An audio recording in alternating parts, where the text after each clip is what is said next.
ladies have the notes, but I'll put them up anyway and work through them and jump across to various pictures or slides that I've got to show you. And hope the internet's working all right today, because last week we had a bit of trouble. So I'll share my screen.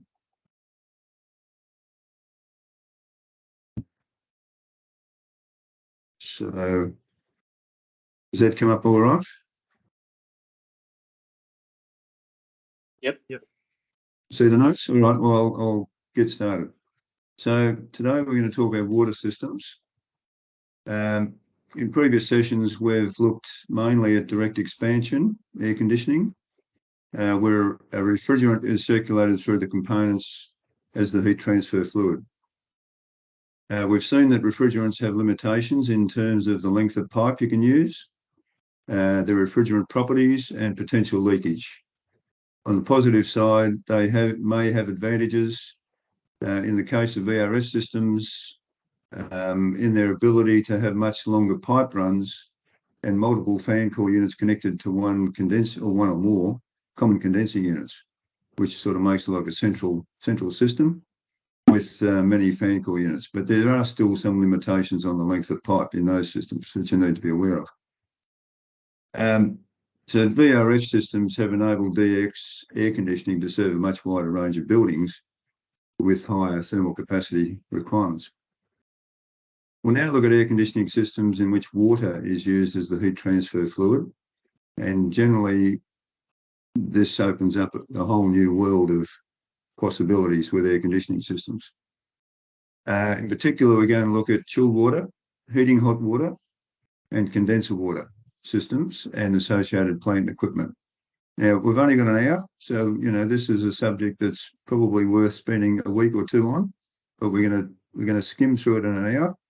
In later sessions, we will go into more detail about chillers. The next session, next week, we're going to talk about pipe work and pumps and so on, which are associated with these systems. But again, it's only 1 hour.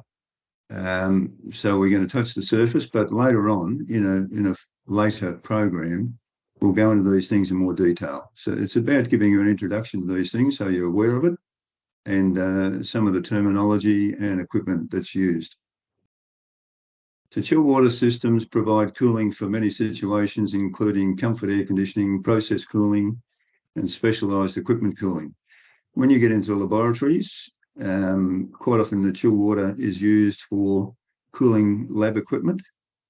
It's quite often a separate system, so you might have a chilled water system for the air conditioning systems and a separate chiller just for equipment used by refrigeration machines, which are called chillers or water chillers. The temperature range of chilled water, typically in air conditioning, is between about 6 leaving the chiller and 13 entering the chiller. So it goes out to the field at 6 degrees and comes back at 13. Now that could vary quite a bit. It might be 7 degrees, it might be 5 degrees, depends how you design the system. But the efficiency of a chiller increases as the leaving water temperature increases. So this is a bit of an issue that to bear in mind to get more efficiency out of a chiller, and also the bigger chillers use a lot of power. So if you can improve the energy efficiency, you're saving a lot of power. But increasing the water temperature, you've got to be careful to ensure that the required cooling and dehumidification is achieved. I'll give you an example of one of these situations. I worked on a very large project in Queensland years ago that had 4 pretty big chillers. And it was such a large building that it had an engineering team who ran the plant in the building. And they called me one day because we had an ongoing involvement with the project. And they said they can't get dehumidification in one of their areas, very large areas. They are public areas. And we had a talk on the phone. They couldn't sort it out. So I said, I'll come down and see you. And when I got there, they were running the chilled water temperature at 9 degrees. Now, 9 degrees is too high. It took me a couple of minutes to tell them That's what your problem is, because it's just too high. So 7 degrees is probably about as high as you'd want to go with chilled water for air conditioning. For other applications, you may like to run it higher, and it's okay. So you get good efficiency out of the chiller.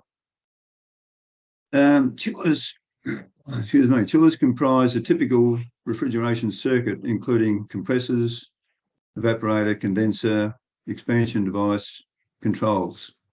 But in this case, in the case of a chiller, the evaporator is a refrigerant to water heat exchanger, which chills water for the chill water circuit. The heat exchanger could be shell and tube type or plate type, depending on the size of the chiller. The condenser can be water-cooled or air-cooled. So you'd have a water-cooled chiller or an air-cooled chiller. A water-cooled condenser is a refrigerant to water heat exchanger which rejects heat into the condenser water circuit. The heat exchanger, again, can be shell and tube type or plate type, depending on the size. An air-cooled condenser comprises a fin tube heat exchanger which rejects heat to the ambient air with the assistance of condenser fans, similar to a DX system. So I'll show you a couple of pictures of chillers so you can get an idea of what we're talking about. Does that come up okay, John? Yeah, it is. See that picture? Okay, Yeah. so this is a water-cooled chiller. These can be very large. You can see here I've labelled, this is the evaporator. It's a shell and tube heat exchanger. It's a bit hard to see because it's insulated. This is a shell and tube condenser down the bottom. We've got a suction pipe from the evaporator to the compressor and a discharge pipe from the compressor into the condenser. And up here, a bit hard to see, but that's the compressor. It's a centrifugal type compressor. It looks to me like it's hermetic. We'll come to that later, which means the motor is and the compressor are all in one casing, and the motor gets cooling from the compressor, from the refrigerant. Over the other backside here, we can see condenser water pipes going off. They're not insulated. They don't need to be. The chilled water pipes are at the same end, but we can't see them, but they would be insulated. There's also, I'll show you an air-cooled chiller. You see that one? Yeah, you can see it. Yep, all good. Okay, so an air-cooled chiller. Again, we've got an evaporator, which is a shell and tube heat exchanger. The condenser in this case is air-cooled, so the air comes through these heat exchangers and then it's discharged out through the fans, similar to a DX condenser. The compressor is tucked in underneath there. It looks to me like it's a screw-type compressor, but a bit hard to tell from that picture. All right, we'll continue on. Now, I've said their compressors are available in many different types and sizes. The study of chillers is, I find it a fascinating subject, and there's many different types of sizes and lots of different criteria for making a selection of which chiller you're going to use.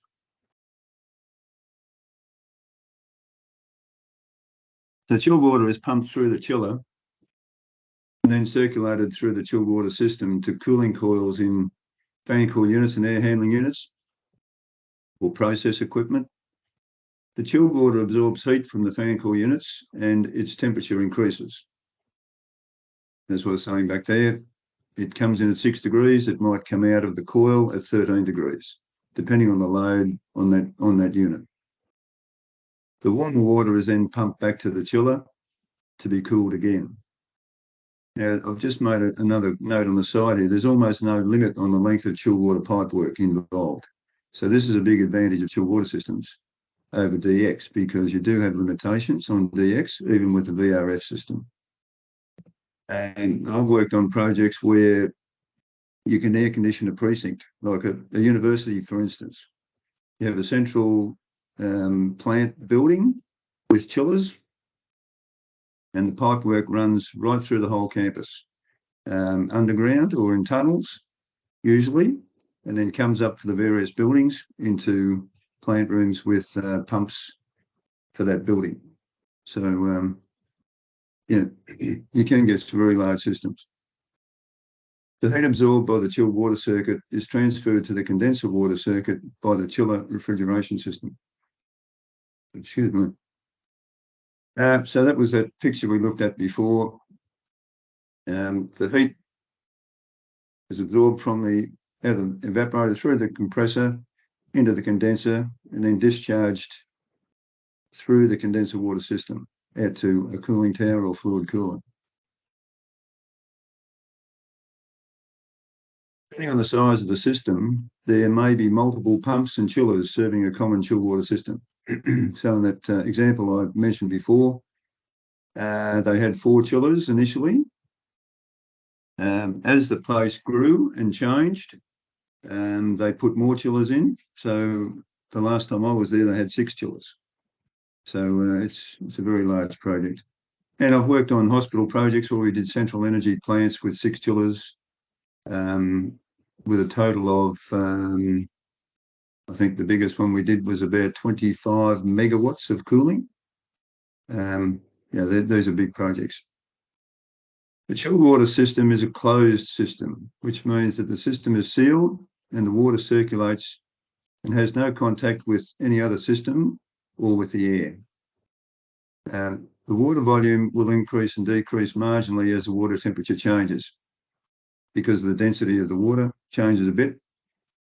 An expansion tank is provided in the system or is required to accommodate the volume changes and to provide make-up water as required. So you have an expansion tank which can be either open or pressurised.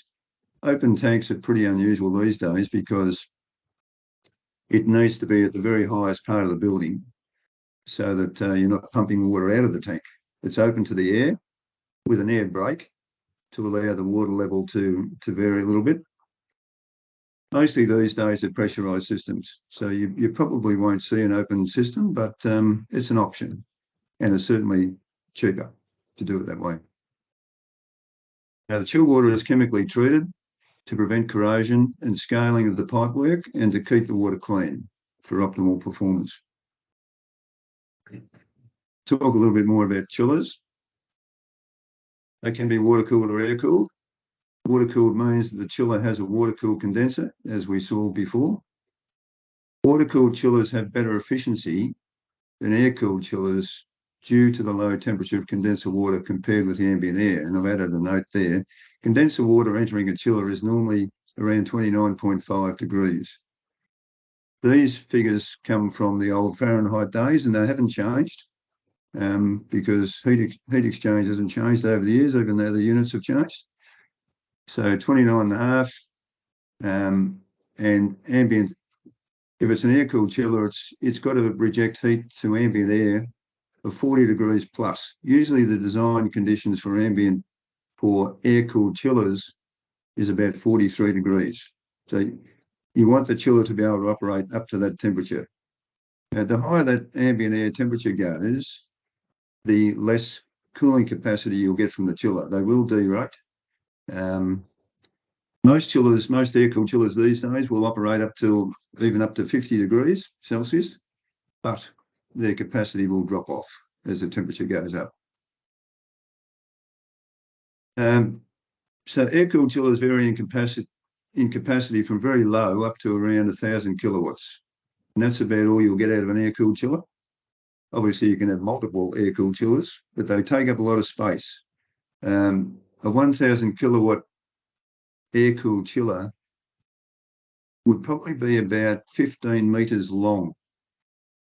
So that's a big piece of kit. Water-cooled chillers can have low capacities also, but can range up to around 10,000 kilowatts each. Now, a 10,000 kilowatt chiller would have 2 compressors.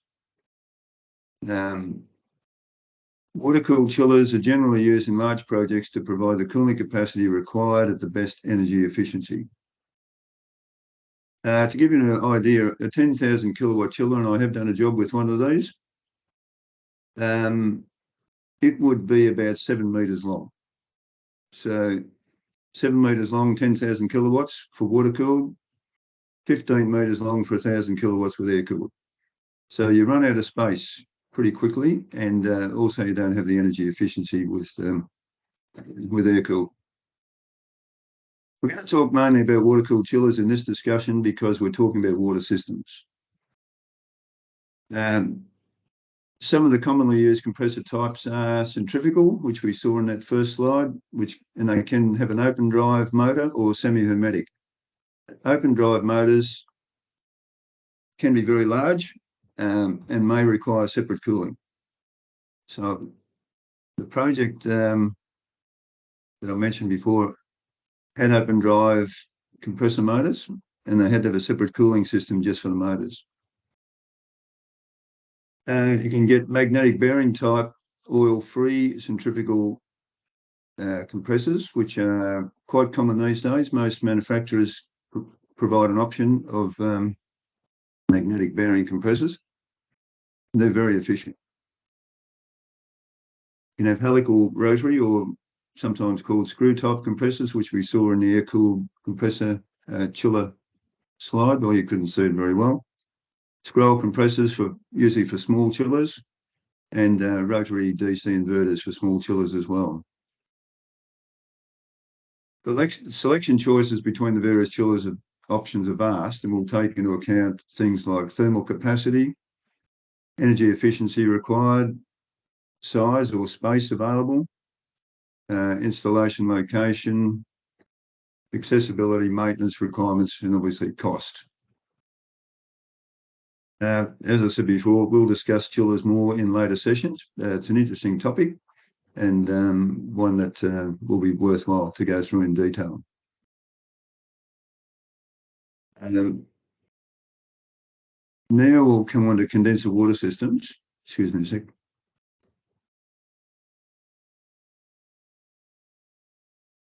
So the heat rejected from the chilled water system is transferred to the condenser water system in the chiller. And from there, it goes out to be rejected to atmosphere through a cooling tower or fluid cooler. The temperature range of condenser water is typically between 35 degrees Celsius. Again, that comes from the old Fahrenheit days. It used to be 95. So it used to be 85 to 95. It's now 29.5 to 35 Celsius. 29.5 entering the chiller. The heated condenser water is then pumped to heat rejection equipment, which is normally one of the following: either cooling towers, which is an open system, fluid coolers, which are a closed system.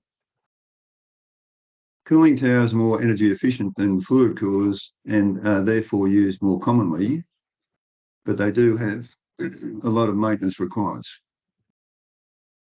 The higher efficiency is due to the temperature difference between the condenser water and the ambient wet bulb temperature. Now, this is important to be aware of this. Cooling towers are rated on wet bulb temperature, flow rate and wet bulb temperature, okay? Wet bulb temperature, as you know, is always less than the dry bulb. So you've already got a lower temperature that you can reject into. In this process, some of the condenser water is evaporated into the ambient air. Because in the cooling tower, the water is discharged into the cooling tower. It comes into contact with ambient air, and there's a heat exchange between the water and the wet bulb temperature. So you get some evaporation going on. Condenser water systems, as I said, are open systems because it's in contact with the air. This process raises some issues to be considered, and this is where the maintenance comes in. Air is in contact with the condenser water and therefore can be absorbed into the water, and is normally absorbed into the water. Air in the water affects heat transfer and can lead to corrosion in the pipework.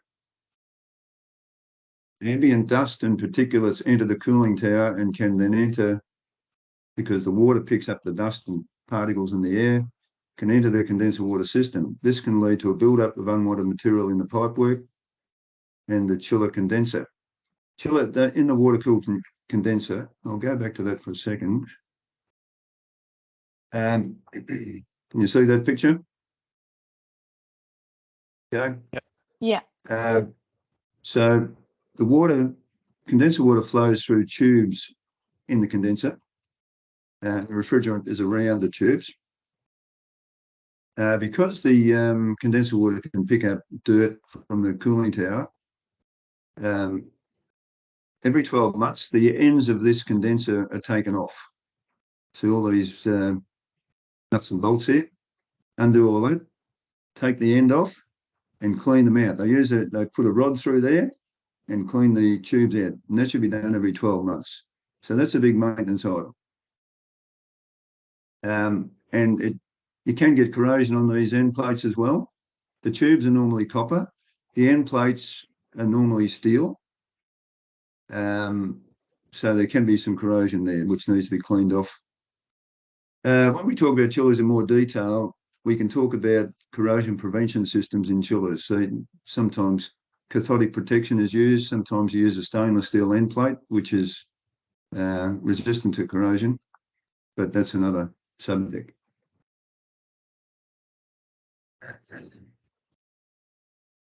Now with cooling towers as well, because the temperature is 35 degrees coming into the tower, that's an ideal temperature for Legionella bacteria to grow. And I'm sure you would have all heard about Legionnaire's disease.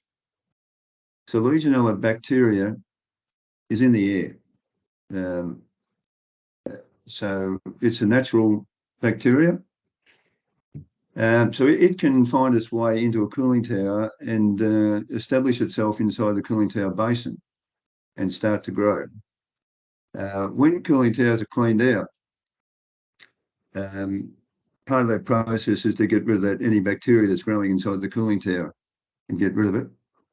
But sometimes a cooling tower bacteria, a Legionella bacteria, can break free from the water and become airborne.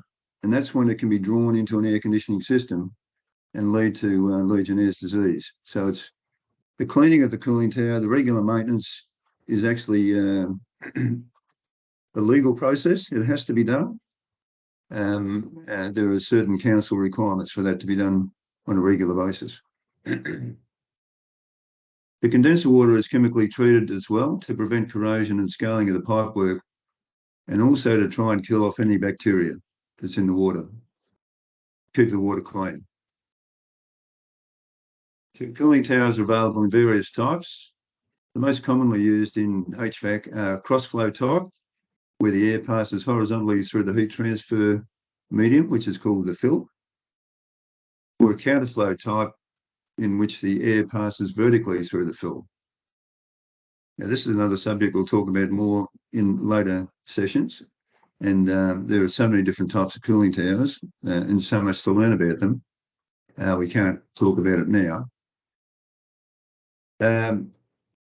You can also have induced draft. Most cooling towers are induced draft, which means the fan is drawing air through the cooling tower, or forced draft, where it's blown in at the bottom.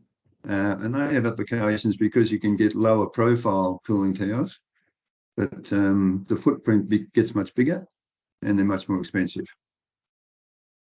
There are also various options for construction materials, including PVC, galvanized steel, and stainless steel.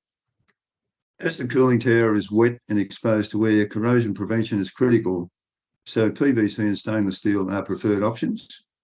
But you can get galvanized, and galvanized are cheaper, but there's a risk involved with corrosion. I'll just show you some pictures of some cooling towers.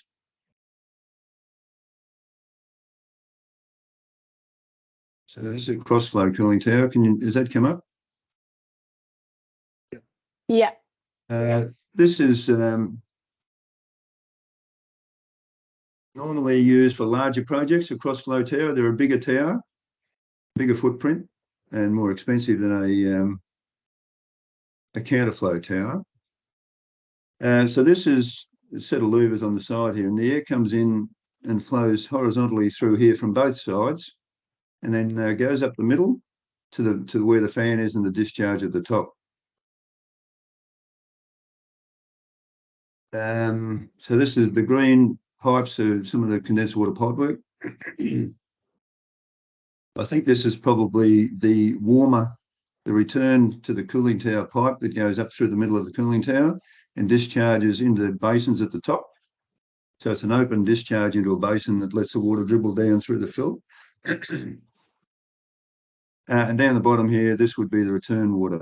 The towers are always mounted on piers to get them up above the ground for a couple of reasons, to allow this pipe work underneath to come out of there, because they're usually the water is drawn out of the lowest part of the cooling tower. They usually have a box at the bottom that you connect this suction pipe work to. And sometimes you have the pumps up here at this level as well. And you've got to have head on the pump for the pump to operate efficiently. So that's a cross-flow tower. I'll show you a counterflow tower. Not a really good picture, but can you see that one? Not there. Yeah. Yeah. So here we have the air inlet at the bottom, and the fill is up the side, or it actually fills the whole cooling tower. So you can see the air comes in from all sides. These two are pushed together, so it's only 3 sides. But if they're separated, you can have air coming in from 4 sides, and the fill fills the whole casing. So the air goes up through the fill and then out the top. So I'll just go back to the notes. Okay, now another option is to use a fluid cooler, which is a closed circuit cooler. So because it's a closed system in this case, which means that the system is sealed and the water circulates with no contact with other systems or air. So it becomes like well, it's the closed system. So you don't have the same risks you have with cooling tower of impurities getting into the water, because the water doesn't come in contact with the air. The fluid cooler comprises a tube bundle heat exchanger through which the condenser water flows and exchanges heat with the ambient air. So it's just you've got water flowing through tubes, you've got ambient air flowing over the tubes. There's a temperature difference there. So the ambient air might be, let's say, 40 degrees. The water temperature is 35. So you can see you're not going to get the same heat transfer in that process. And fluid coolers usually contain a water basin and pump to circulate water externally over the tube bundle to enhance the cooling performance. Some of the circulating water is evaporated in the process, which doesn't help the temperature of the condenser water, but it helps to keep the circulating water a little bit cooler because it's getting some evaporative cooling. And I'll show you a picture of a fluid cooler. See it? Yeah. All good. So in this case, it's a bit hard to see because we can't see inside it, but the air comes in the bottom. These pipe stubs here are where the condenser water is connected to. And inside here, there's a heat exchanger, which is basically a bundle of tubes. So the condenser water flows through the tubes. Air comes through here, flows across the tubes. Excuse me. And then discharges at the top. This is a circulating pump, which comes integral with the fluid cooler. And there's a water basin at the bottom here. So it draws water from there and pumps it up and dribbles down over the tube bundle to try and cool the bundle a bit to get better heat exchange. It's certainly not as efficient as a cooling tower.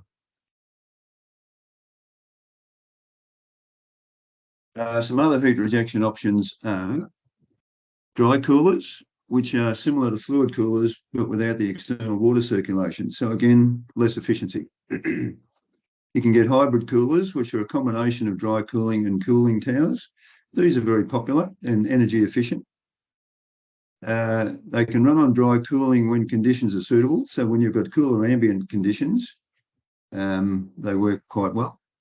But when it gets hotter, you've got the efficiency of a cooling tower operation as well.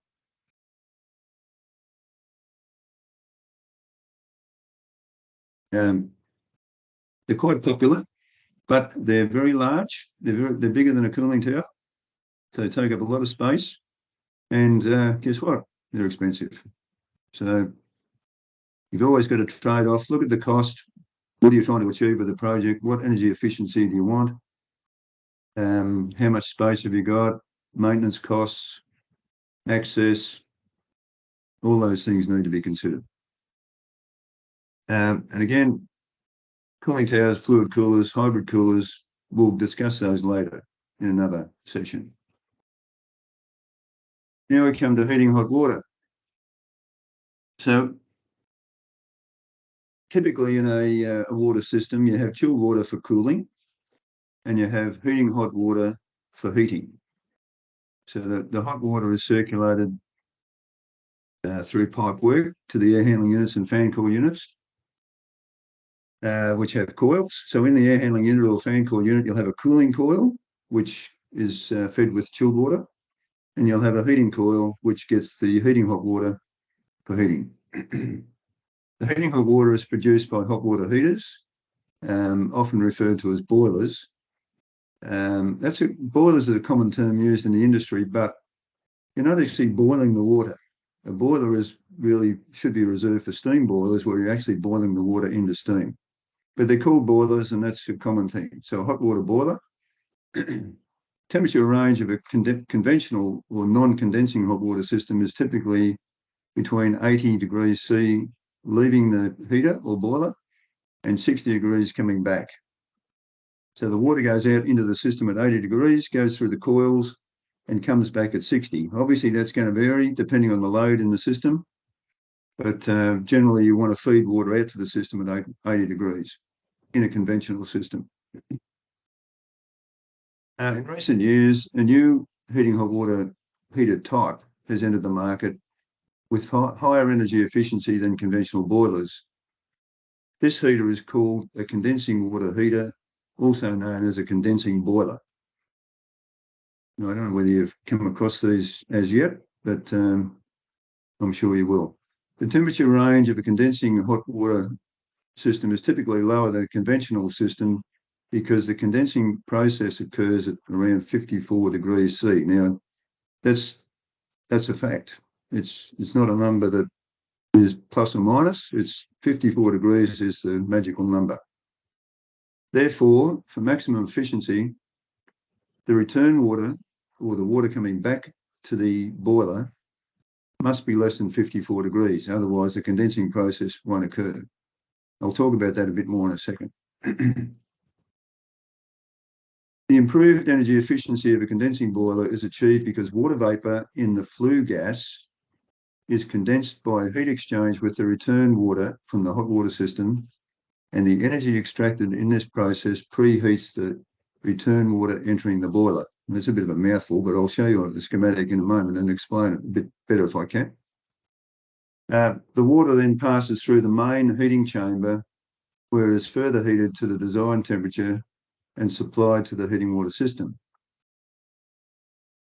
The aim of the design of the heating water system with a condensing boiler is to design the system for an entering water temperature as low as possible and preheating the water to a maximum of around 54 degrees.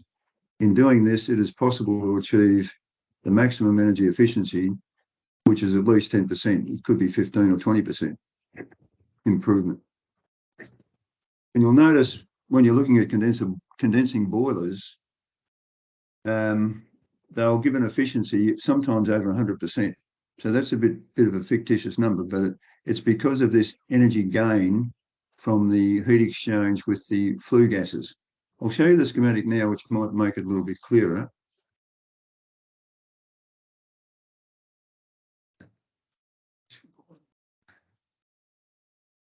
Okay, so this is the inside of a condensing boiler. So this, the blue line here is the cool water returning from, they say radiators, but we're talking about fan coil units and air handling units, from the coils in those units. And I've said there, it needs to be less than 54 degrees. So if it's 54 degrees, the moisture in the flue gas, so the gas is coming in, it's burning, it's going up through the main chamber and then through a heat exchanger, and then it comes out and goes up through the flue. If the return water temperature is less than 54 degrees, water vapor will condense out of that flue gas, and you'll get preheating of this incoming water. So it's changing from blue to yellow, so it's warming up. So you're getting heat recovery in this heat exchanger. And then it goes through the main chamber and gets heated to its maximum, and then goes back out into the field. When you design the system, you need to have a look at what is the lowest supply water temperature the system can cope with. Because the lower you can make that return water temperature, the more efficient the chiller will become. So if you could say, let's say it's 45 degrees returning. So the water will heat up from 45 to whatever it gets to, let's say maybe 55, through this heat exchanger, and then gets heated some more as it goes through the chamber and then out. So it might go from 45 to 65, say, in the boiler. Don't quote me on those figures. It needs to be looked at and discussed with the boiler suppliers on a project basis. I'll show you a couple of pictures of boilers. Can you see that one? This is a conventional boiler. Sorry, it's not a very good photo, but I showed you this one because it shows everything on here. This is a burner, so that this is where the gas is burnt and blows the hot gas into the boiler. Again, this is inside here. This is insulated, but inside is a shell and tube heat exchanger. So you can get fire tube or water tube boilers. I think this is probably a water tube, which means the water is passing through the tubes of the boiler and coming in one end and out the other. And the hot gases are circulating around the outside of the tubes. And then at the end here, there's a flue connection, so that goes out and the flue is exhausted. So that's a conventional sort of boiler. I'll show you what a condensing boiler looks like. This is a relatively small one, but there's a cupboard there so you can see what's inside them. A condensing boiler has multiple burners. You can have up to, well, I think more than 10 burners, all small burners, and they can be switched on and off independently, and they can be maintained separately. You can still have the boiler running and they can maintain a burner which is faulty. In this case, the flue is at the bottom, and these are the hot water pipes. So I'll go back to the schematic. Another thing to be aware of, the condensate that's produced from this heat exchanger, from the flue gas heat exchanger, is acidic. So you need to have a neutralizer in the drain. It doesn't show it in this diagram. But when you talk to suppliers of condensing boilers, they will always talk to you about a neutralizer.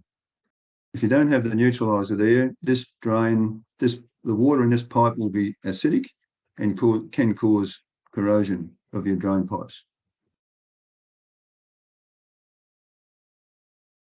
Right. When we get up to. So the aim of is to design the system for entering water as low as possible, as I've said, and preheating the water to a maximum of around 54. And if you can do that, you're getting maximum efficiency. The energy source for boilers is usually natural gas or LP gas. It's also possible to get oil-fired boilers if gas is not available, but obviously oil-fired is on the way out. Probably so is gas for that matter, but gas is going to last a bit longer than oil, I think. A typical non-condensing hot water heater has a burner, hot water tubes. Well, we've just talked about all that. It's normally a constant hot water flow rate. So in your hot water system, you need to set it up so that you maintain a constant flow through the boiler. We'll talk about this more next week and in subsequent sessions, but it means that you'll have to have a bypass valve in the system to ensure that you've always got a constant flow through a conventional boiler. A condensing boiler is more complex. As I said, there are multiple gas burners which can be modulated to control the heat output. That should be output, sorry.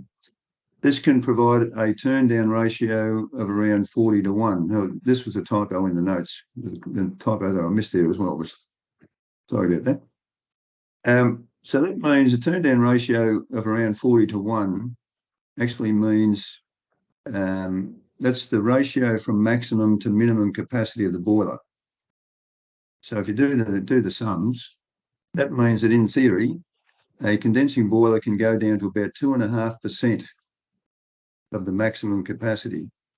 Now that's a great advantage because if the load in the field is dropping right off, you can modulate the boiler right down to very low capacities. And the other feature is that you can have variable water flow rate with a condensing boiler. So you get energy efficiency with your pumping as well. You don't have the load out in the field, so you can slow all the pumps down, slow the boiler down, and try and match the load as closely as possible. So they have lots of advantages in terms of energy efficiency. And I've just mentioned here that the condensed water is corrosive. So the flue gas heat exchanger is made from corrosion-resistant materials such as stainless steel. Some boilers have an aluminium alloy, condensing boilers, an aluminium alloy for the heat exchanger. So just be aware of that and make sure that it's going to provide the corrosion resistance that you need. And as I mentioned, the neutralizer. So when deciding which type of boiler you're going to use, consider the following. Energy efficiency requirements. Obviously, you usually want to have high energy efficiency and you've got to comply with the NCC requirements. But that's not to say a conventional boiler won't give you that requirement. So you need to consider the cost. And typically, a condensing boiler will be a lot more expensive than a conventional boiler. Temperature range suitable for the project. So with condensing boilers, you're going to run at a lower temperature range. So you need to make sure that the system is capable of dealing with that. And the coils, the heating coils out in the air handling units and fan coil units will need to be selected for the lower temperature range. And they'll be different coils to what they would be for an 80 to 60 degree range. You're going to have a larger heat transfer area because of the lower temperature. But as long as you do that at the right time, you'll be okay. If you're going to retrofit a condensing boiler into an existing project, just have a look at the coils to determine what capacity you'll get from them, because it will charge. Let's have a drink. So, Peter, Yep. what actually is it about a condensing boiler that allows for modulation? Well, it's got multiple burners inside, so they can be. I think I can't remember exactly. I think one boiler I looked at once had 13 burners in it. Yeah. So those burners can operate independently. Yeah, and you can't do that for a conventional? No, the conventional boiler only has one burner. So I've closed it, but I'll open it again. So that's typical of a conventional boiler. It just has the one burner at the end. And even for small ones, I did have a picture of a small one, but I deleted it. I'm sorry, but it didn't have a burner on it, so I didn't think it was worthwhile. But you can get very small conventional boilers, but they only have one burner. Now, they can modulate to a certain extent. I won't quote a figure because I'll probably be wrong, but you might get a turn down of 25% or something, perhaps. And you can look at that, but the condensing boiler will give you a much greater turn down ratio. Did that answer your question or? Yep, yep. Thank you.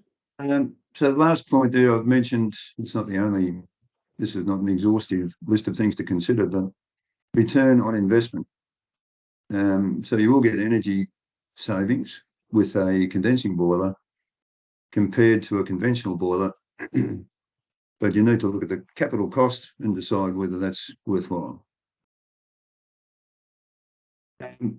So heating water is pumped through the boiler and then circulated through the hot water system to various fan coil units and air handling units. The heating water transfers heat to heating coils and to the air in the fan coil units, etc., and its temperature decreases. The cooler heating water is pumped back to the boilers to be heated again. As with chilled water, depending on the size of the system, there may be multiple pumps and boilers serving a common system. And there's really no limitations on the length of pipework again, same as chilled water. So this gives you the advantage of having a distributed system, a campus, with pipework running all over the place. The heating water system is a closed system like chilled water, which means it's sealed and doesn't come in contact with other systems or air. You need an expansion tank again because the water temperature changes a little bit, so you'll get changes in volume in the system. And the heating water is chemically treated to prevent corrosion and scaling and for optimal performance. Now, later on, we'll go into more detail with boilers. But that's all we have time for today. I just want to quickly talk about heat exchangers. They're often used, another typo I picked up this morning. I was having a bad day when I wrote this, I think. Heat exchangers are often used in water systems to transfer heat from one system to another. There are two types commonly used: plate heat exchangers and shell and tube heat exchangers. So I'll just show you. Now, you've probably seen these. These are typical plate heat exchangers. Can you see that? So there's a series of plates here. I'll show you an expansion of this in a second, makes it a bit clearer. And you've got inlet and outlet pipes from two systems here at the end. So four connections for two systems to exchange heat with one another. I'll show you that's a schematic of a plate heat exchanger. So you've got the two plates on the end. It's all squashed together and all the plates are sealed. And you've got a brown fluid flowing through, dropping down at various points, alternating, and the blue fluid at the opposite. Usually the plates are stainless steel, and they have very good heat transfer between the plates. But there can be quite a high maintenance cost involved in these, although the initial cost is relatively low compared with a shell and tube heat exchanger. So shell and tube heat exchanger, going back to the water-cooled chiller, these are both shell and tube heat exchangers. I've got another picture of that.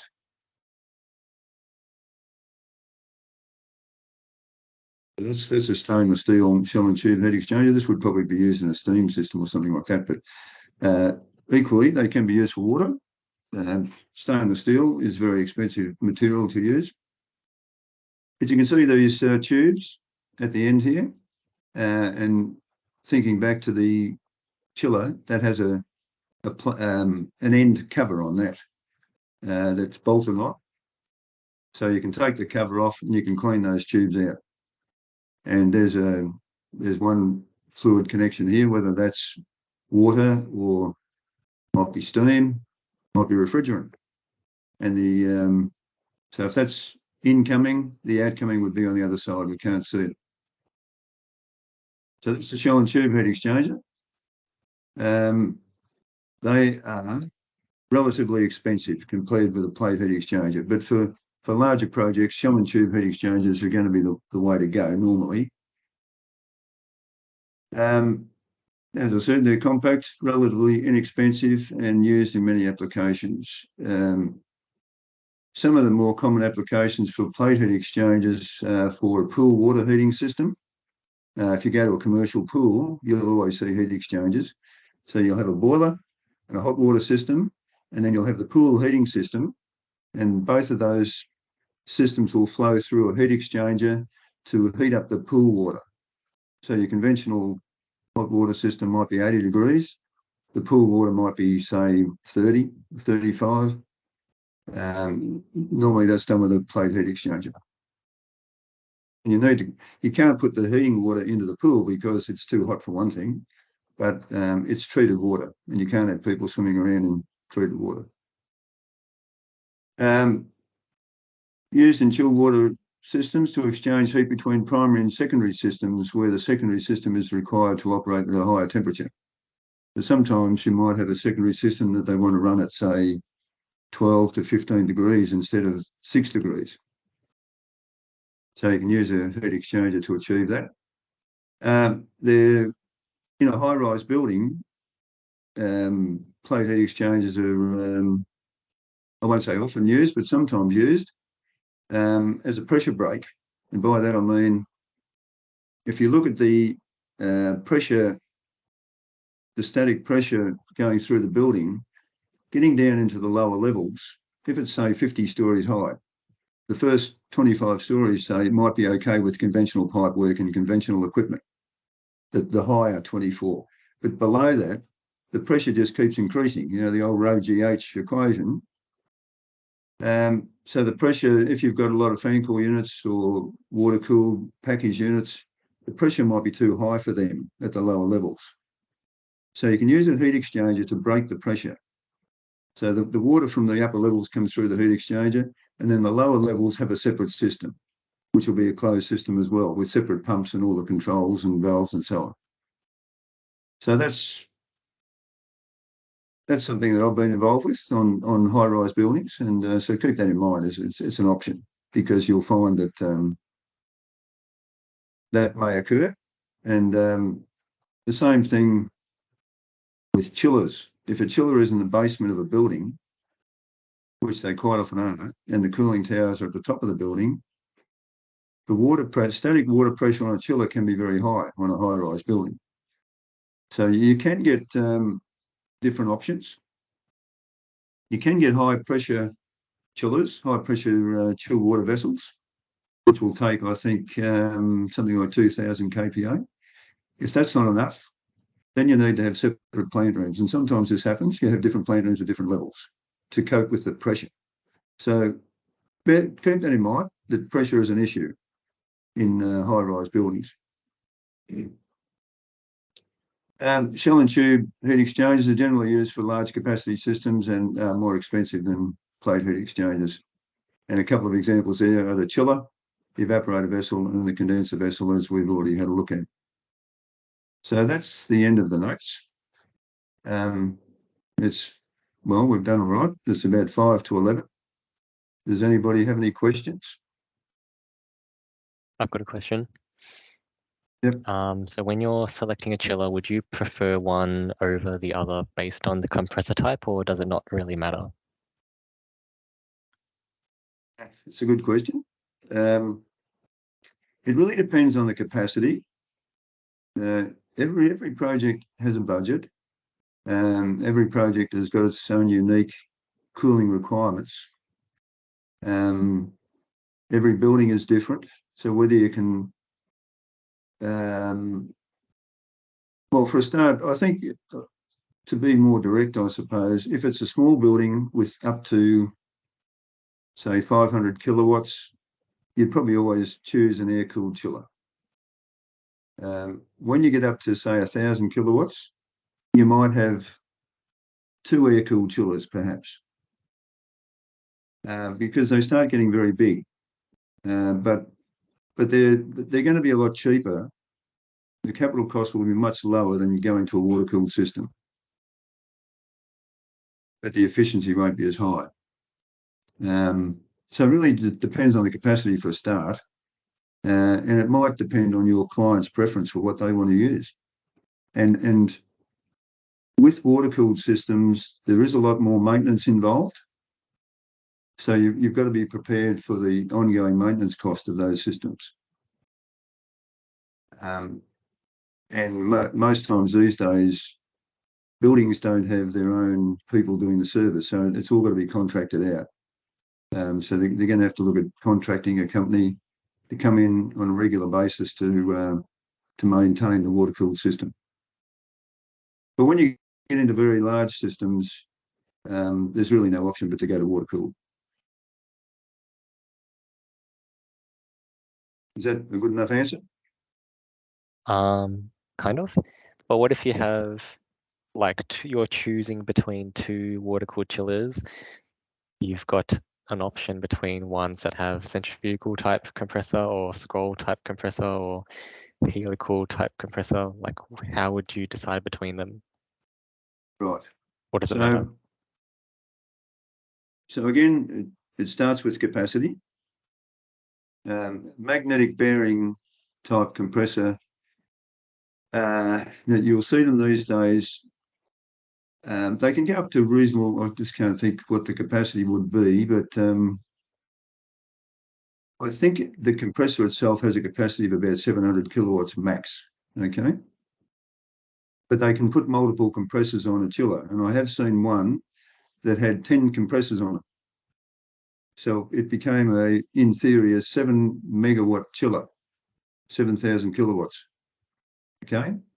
But if you've got 7 compressors, you've got some flexibility, or you've got a lot of flexibility with operational capacity. But the cost is going up and up with all these compressors. Magnetic bearing centrifugal chiller is the most efficient compressor. Then if you're getting into, or you can compare that with a traditional centrifugal compressor machine, where the compressor capacity, for one compressor would be, say, up to 5,000 or 6,000 kilowatts each compressor. Okay. The relative costs for, say, 5,000 kilowatts, I would tend to think that a conventional chiller would be cheaper, capital cost would be lower, potentially less maintenance. But the magnetic bearing chiller would probably have a higher energy efficiency. So you've got a number of criteria to think about. What's it going to cost? How big is it? What capacity do I need? What flexibility do I need? What maintenance is there? How much space have I got? Yeah, all those things come into consideration. Okay, thanks. And by the way, when you're talking about scroll compressors, they're really only for small chillers. And you can get water-cooled ones, but generally they're air-cooled chillers, usually packaged, and they quite often have pumps in the chiller as well. So you don't need separate chill water pumps. They'll be packaged inside the chiller. We can get that. It's an option. It's not standard. It's an option. Any other questions? I had a quick one on the condensing boilers, but I'm not sure if the time allows that. I can send you an email separately, so if it exceeds. Okay, if you've got a long question, just send me an email. Yeah, might be. Yeah. Yeah, it might take up No. 2 to 3 minutes. So yeah, I'll send you an email. Thank you. Anything else?